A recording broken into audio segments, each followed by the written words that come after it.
नमस्कार दोस्तों, aspirants campus में आपका स्वागत है। मैं रिचा और आज हम बात करेंगे हमारा यूनिट 3 जो है supply and elasticity of supply. ठीक है, तो पहले हम लोगों ने डिमांड इलास्टिसिटी ऑफ डिमांड देख लिया है और अब हम बात करेंगे सप्लाई इलास्टिसिटी ऑफ सप्लाई की। तो सबसे पहले इस यूनिट में हम क्या पढ़ेंगे? Concept of supply, law of supply, जैसे लॉ ऑफ डिमांड था वैसे सेम लॉ ऑफ सप्लाई। उसके बाद चेंजेस इन सप्लाई, जैसे हम मतलब शिफ्ट डिमांड कर्व के बारे में पढ़ रहे थे, तो उसी सेम टू सेम उसी की तरह सप्लाई कर्व यहाँ पे हम देखेंगे। उसके बाद इलास्टिसिटी ऑफ सप्लाई भी हम देखेंगे। ठीक है, उसके बाद इलास्टिसिटी ऑफ सप्लाई देखेंगे और ये टॉपिक्स भी हम देखेंगे। अब देखते हैं सबसे पहले कि इंट्रोडक्शन इसका। तो demand supply analysis is fundamental and powerful tool to understand how changing economy condition affect the market price and production. तो डिमांड और सप्लाई का जो एनालिसिस है, इससे हम क्या पता लगा सकते हैं कि इकोनॉमिक कंडीशन में मार्केट जो है वो कैसे मतलब इफेक्ट होगा। ठीक है, प्राइस और प्रोडक्शन जो है मार्केट में वो कैसे इफेक्ट होगा। तो हम लोगों ने डिमांड वाले में जिस तरीके से पढ़ा था, आपको बस उसी तरीके से उसका उल्टा करके कोरिलेट करना है। डिमांड में क्या था, हम खरीदते थे। सप्लाई में क्या है, अब हमें अपने आप को, जैसे डिमांड में हम अपने आप को कंज्यूमर समझ के सोच रहे थे, उसी तरीके से अब सप्लाई में हमें क्या करना है, अपने आप को प्रोड्यूसर समझना है। ठीक है, supply refers to the quantity of commodity that producers are willing to produce sell at different prices per unit. ठीक है, उसमें क्या था, consumers are willing to buy at different prices. इसमें क्या है, producers are willing to produce at different prices. ठीक है, at per unit of time. Per unit of time उसमें भी था, डिमांड में भी था, और पर यूनिट ऑफ टाइम सप्लाई में भी है। इसमें क्या है, प्रोड्यूसर जो है वो कितना यूनिट जो है अपना बेचना चाहता है, ये डिपेंड करता है इसमें। और उसमें था कंज्यूमर जो है कितना यूनिट अपना खरीदना चाहता है। चलिए, उसके बाद क्या है, the supply of commodity is stated in quantitative terms as he offered quantities. यानी कि क्वांटिटेटिव टर्म्स में हम सप्लाई ऑफ कमोडिटी निकाल सकते हैं, यानी कि कितना हमने सप्लाई किया। जैसे हमने 500 शर्ट्स बनाई, मार्केट में 700 की डिमांड थी, 500 शर्ट हमने बनाई, तो क्या हो गया, सप्लाई जो है वो कम रह गया। तो ये क्वांटिटेटिव टर्म्स में है, क्योंकि हम क्वांटिटीज में बनाते हैं ये सारी चीजें।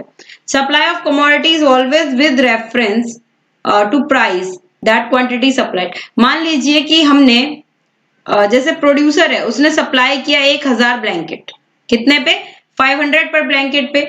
ठीक है, तो ये इसका इकोनॉमिक मीनिंग तब निकलेगा जब हम ब्लैंकेट का प्राइस भी देंगे। सिर्फ ये नहीं लिख देंगे कि हमने 1000 ब्लैंकेट्स मतलब प्रोड्यूस किए। ठीक है, तो 1000 ब्लैंकेट प्रोड्यूस किए, लेकिन कितने, किस टाइम पे, कितने महीने में आपने 1000 ब्लैंकेट प्रोड्यूस किए और कितने रुपए में आपने 1000 ब्लैंकेट प्रोड्यूस किए। तो जब तक ये सारी चीजें नहीं होंगी तब तक आप सप्लाई का जो इकोनॉमिक मीनिंग है वो नहीं निकाल पाएंगे। ठीक है, तो ये सब कुछ भी इंपॉर्टेंट है। उसके बाद थर्ड पॉइंट क्या कहता है हमारा, supply is always measured as flow और express with reference of a unit of time, may be a day, a week, a fortnight, a month, a year और एनी पीरियड ऑफ टाइम। यानी कि supply जो है एक period of time में आप express कर सकते हैं, यानी कि एक साल में इतना सप्लाई हुआ है। ठीक है, एक साल में इतनी मैन्युफैक्चरिंग हुई है, एक साल में इतना प्रोडक्शन हुआ है। ठीक है, एक मंथ में इतना प्रोडक्शन हुआ है। और हमारे पास अगर टाइम पीरियड नहीं होगा, ठीक है, सिर्फ हम बोल देंगे इतना प्रोडक्शन हुआ है, तो कितने दिन में इतना प्रोडक्शन हुआ है ये कौन बताएगा। ठीक है, तो इकोनॉमिक मीनिंग तभी निकलेगा जब हम इनको पीरियड ऑफ टाइम और या फिर पॉइंट ऑफ टाइम और पीरियड ऑफ टाइम और प्राइस से डिनोट करेंगे। ठीक है, अब मेन एक टर्म आता है difference between concept of stock and supply. Stock क्या होता है, स्टॉक को हम पोटेंशियल सप्लाई कहते हैं। Volume of commodity that can be brought into market for sale at a short notice. Short notice पे, यानी कि बोला कि हाँ भाई ठीक है, इतने मार्केट में ना 500 ब्लैंकेट्स की डिमांड है, और एकदम से उठा के ले आए ब्लैंकेट। ठीक है, ग्राहक आया और निकाल के दे दिया, तो कैसे, मतलब क्या आपके पास स्टॉक था तभी आपने दिया। स्टॉक था, 2 दिन में इतना ऑर्डर आ गया, आप नहीं बना सकते 2 दिन में उतना आप मैन्युफैक्चर नहीं कर सकते, तो क्या करेंगे, स्टॉक में से निकाल के दे देंगे, तो वो होता है स्टॉक। और सप्लाई क्या होगा, quantity of commodity which is actually brought into the market for sale. Actually में जो बना के लाता है, जिसका प्रोडक्शन होता है और मार्केट में वो आता है सेलिंग के लिए, उसे कहते हैं सप्लाई। ठीक है, स्टॉक में देखते हो जब सर्दियों के बाद या फिर सर्दी के शुरू होते ही जब आप मार्केट जाते हैं तो पुरानी पुरानी जो मतलब पिछले साल की जो स्वेटर वगैरह या जैकेट्स वगैरह होगी वो आपको दिखाते हैं, तो उनके पास क्या होता है, स्टॉक होता है। ठीक है, स्टॉक और इन्वेंट्रीज ऑफ अ कमोडिटी क्या है, unsold quantity from the previous period. ठीक है, जो चीज जो माल नहीं बिका है प्रीवियस पीरियड का है उसको क्या कहेंगे, stock. Market sale of the commodity is only a part of total stock. ठीक है, और मार्केट सेल जो है कमोडिटी का वो क्या है, टोटल स्टॉक का एक पार्ट है, यानी कि सप्लाई भी स्टॉक का ही एक पार्ट है। Excess of present production of the commodity over its present cell.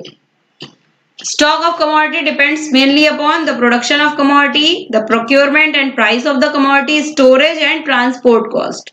तो स्टॉक में ये सारी चीजें भी आती है। स्टॉक ऑफ कमोडिटी किस पे डिपेंड करता है, प्रोडक्शन ऑफ कमोडिटी, यानी कि उस कमोडिटी का प्रोडक्शन कितना हुआ है, प्राइस ऑफ द कमोडिटी उसके प्राइस पे डिपेंड करता है कि प्राइस अगर ज्यादा लगा है तो वो सामान अगर नहीं बिका है तो हमने उसको स्टॉक कर दिया, या फिर प्राइस काफी ज्यादा कम है उतने पे हम नहीं सेल कर सकते अभी तो हमने उसको स्टॉक में रख दिया।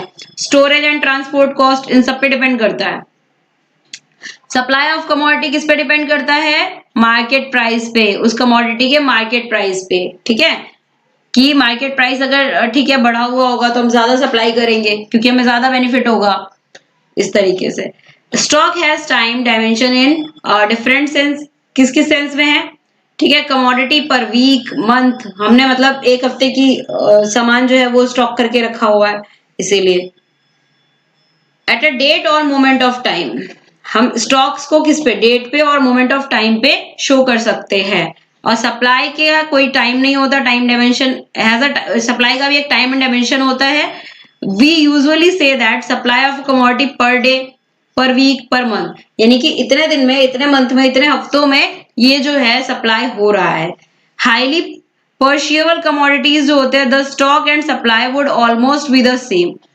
ठीक है, क्योंकि उन आइटम्स को क्या होता है, लॉन्ग पीरियड तक नहीं स्टोर करके रख सकते हैं, जैसे कि मिल्क, कर्ड, ब्रेड, तो ये चीजें जो है इनको ज्यादा आप लंबे समय तक स्टॉक करके नहीं रख सकते हैं। तो ये क्या होगा, ये स्टॉक और सप्लाई जो होगा दोनों इसका सेम हो जाएगा, क्योंकि इनको आप स्टॉक करेंगे खराब हो जाएंगे। तो ऐसी जो चीजें होती हैं उनको क्या कहते हैं, वहां पे स्टॉक एंड जो सप्लाई होगा दोनों सेम हो जाएगा। In the case of durable commodities supply consist only a part of total stock. ठीक है, अब ड्यूरेबल कमोडिटीज जो है वहां पे क्या होगा, सप्लाई जो होगा उसका एक स्टॉक का टोटल पार्ट है सिर्फ। कैसे, कहां पे, अब देखिए जैसे हम बात करें प्लास्टिक की,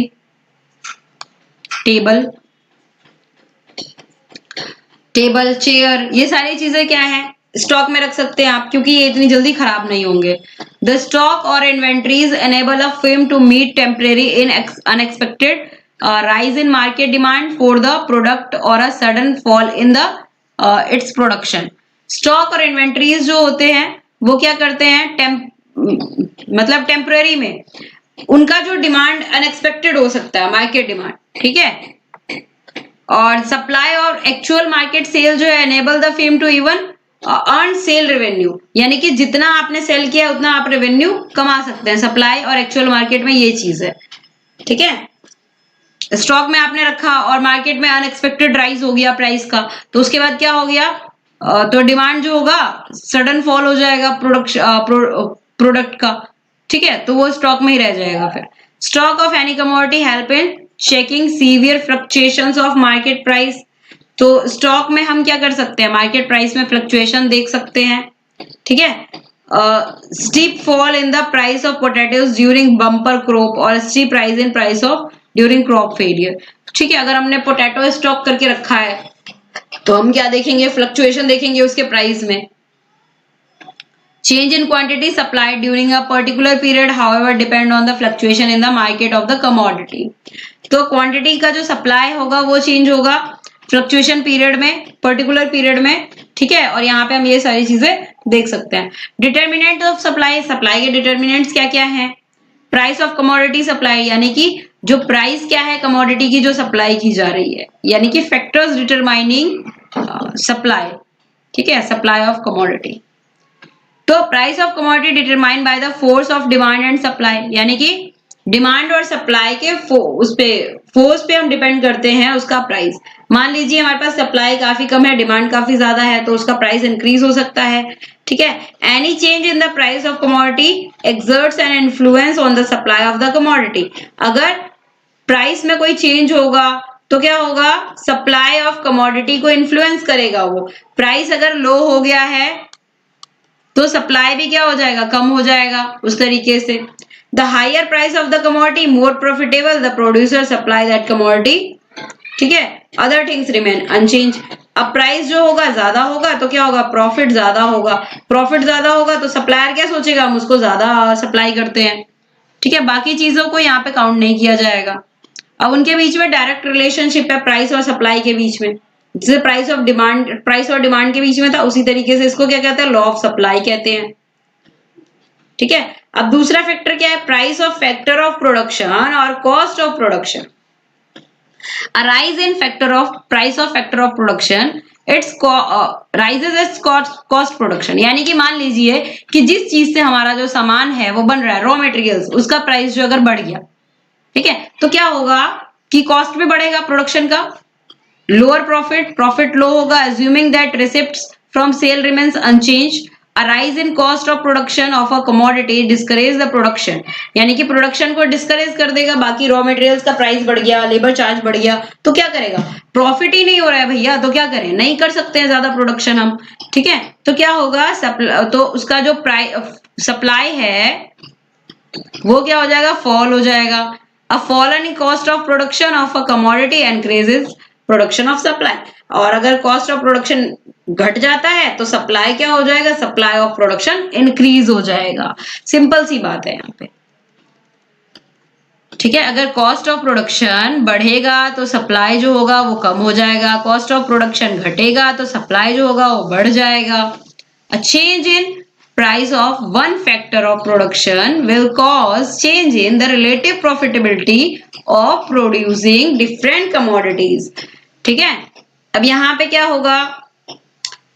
यहाँ पे फैक्टर ऑफ प्रोडक्शन क्या है? फैक्टर ऑफ प्रोडक्शन है जैसे कि लेबर, रॉ मटेरियल्स, ये सारी चीज। अगर इनका प्राइस बढ़ा तो ज्यादा आप क्या कर सकते हैं? ज्यादा पैसा जो है आप उसमें मार्जिन नहीं ले सकते हैं। मार्जिन नहीं लेंगे तो आपका प्रॉफिट कम होगा, प्रॉफिट कम होगा तो मन नहीं करेगा वो सप्लाई करने का, मेहनत करने का, ठीक है। प्राइसेस ऑफ अदर गुड्स, दूसरे गुड्स के भी प्राइस पे डिपेंड करता है। Other things unchanged, the supply of production of a commodity will fall as the price of the other commodity rise, ठीक है। सप्लाई जो एक कमोडिटी का घट जाएगा जब दूसरे कमोडिटी के प्राइसेस जो है बढ़ जाएंगे, तो प्रोड्यूसर्स क्या सोचेंगे? जिसका प्राइस हाई है उसी चीज का सप्लाई करते हैं। अब ये ऐसा क्यों होगा? Normally a producer choose that commodity for production which earn him highest profit, यानी कि जो ज्यादा प्रॉफिट देगा उसी चीज को हम प्रोड्यूस करेंगे, ठीक है। Stages of technology, the state of technology, ठीक है। Knowledge changes over time along with the methods employed to produce a commodity also undergo a change. The increase in the knowledge about the means of production, ठीक है। Knowledge जो है technology के लिए बढ़ाना पड़ेगा। The method of production lead to lower cost of production, goods already being produced to a large variety of new products, ठीक है। तो लोअर कॉस्ट ऑफ प्रोडक्शन से क्या होगा? जो मतलब ऑलरेडी प्रोड्यूस्ड गुड्स हैं, ठीक है, और लार्ज नंबर ऑफ प्रोडक्ट जो होंगे एक साथ बन पाएंगे, है ना। अगर टेक्नोलॉजी आ जाएगा तो अब ज्यादा चीजें एक साथ बना पाएंगे तो ज्यादा सप्लाई एक साथ होगा, तो टेक्नोलॉजी पे भी डिपेंड करता है। गोल ऑफ द प्रोड्यूसर, प्रोड्यूसर के गोल पे भी डिपेंड करता है। The objective with which the producer undertakes production also influence the supply of the commodity, ठीक है। ऑब्जेक्ट जो प्रोड्यूसर है वो जिस ऑब्जेक्टिव से प्रोड्यूस कर रहा है बाकी चीजें, उस पर भी डिपेंड करता है।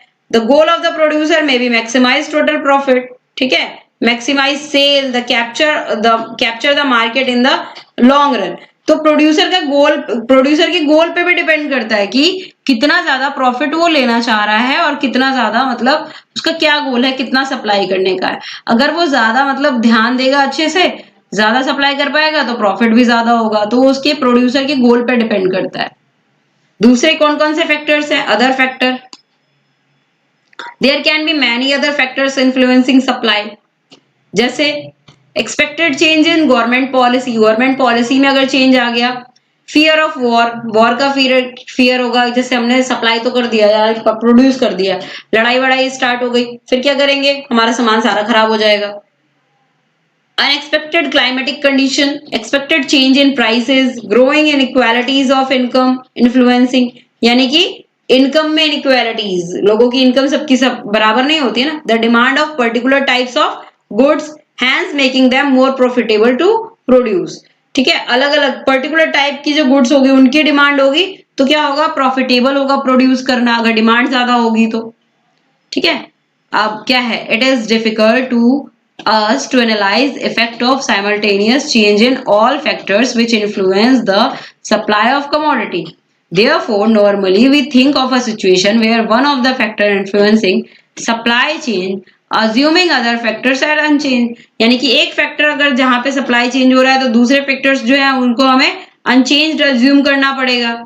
Then work out the effect of a change in that factor of the quantity of the commodity supplied by a producer or a group of producers। ठीक है, तो इतना हमने आज क्या है, सप्लाई का जो है एक ओवरव्यू देख लिया कि ठीक है सप्लाई के कौन कौन से फैक्टर्स पे डिपेंड करता है। अब नेक्स्ट वीडियो में हमें देखना है लॉ ऑफ सप्लाई, उसके बाद हम देखेंगे इलास्टिसिटी ऑफ सप्लाई। ठीक है, सेम है। आप आई होप आप कनेक्ट कर पा रहे होगे। अगर कनेक्ट नहीं कर पा रहे हो और थोड़ा आपको लग रहा है कि मैं ज्यादा जल्दी पढ़ा रही हूँ तो आप बता सकते हो कमेंट सेक्शन में। आपके जो भी फीडबैक्स हैं उन पे हम ध्यान देंगे। ठीक है, अभी टाइम की थोड़ी सी कमी की वजह से वीडियोस थोड़ी लेट आ रही है, फिर रेगुलर हम कोशिश करेंगे कि रेगुलरिटी बन जाए। ओके, तो आज के लिए बस इतना ही। Thank you so much.